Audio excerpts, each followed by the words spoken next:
รายการต่อไปนี้เป็นรายการทั่วไปสามารถรับชมได้ทุกเพศทุกวัย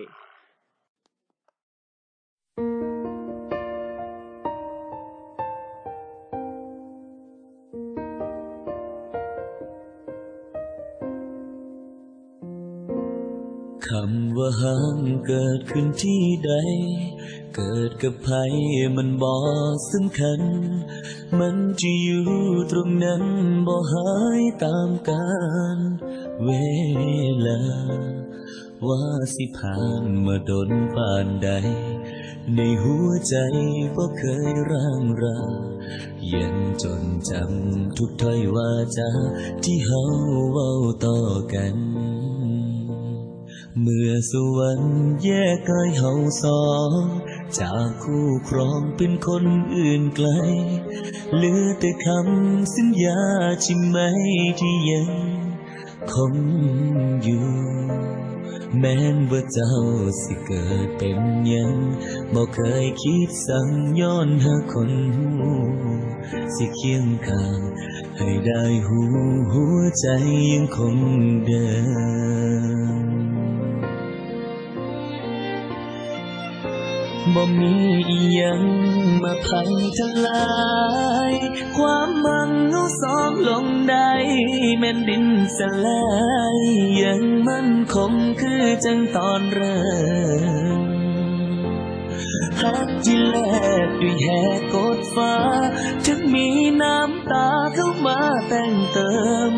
ความปวดร้าวสิเข้ามาเสริมบ่เค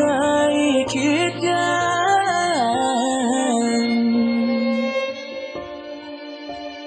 ในวันนี้เฮาเจอกันแล้วยังบอกแล้วจำต้องจากลาคนที่เฮาตามหาเป็นยังคือบ่สมใจให้คงท่าอีกกี่พันปีให้อยู่ตรงนี้อีกนานเท่าไรขอเพียงแค่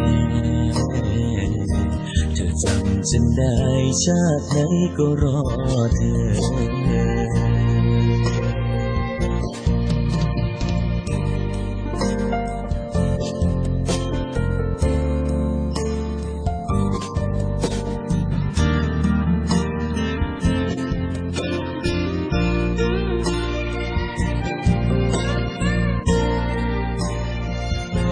บ่มีอีหยังมาพังทลายความมั่งเอาสองลงได้แม่นดินสลายยังมั่นคงคือจังตอนเริ่มหักที่แลกด้วยแหกกดฟ้าถึงมีน้ำตาเข้ามาแต่งเติมความปวดร้าวสิเข้ามาเสริมบ่เคยคิดยาก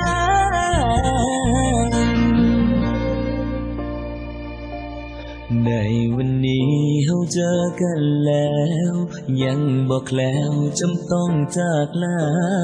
คนที่เฮาตามหาเป็นยังคือบ่สมใจ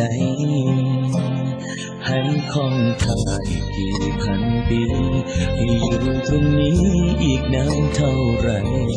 ขอเพียงแค่เธอจำฉันได้ชาติไหนก็รอเธอ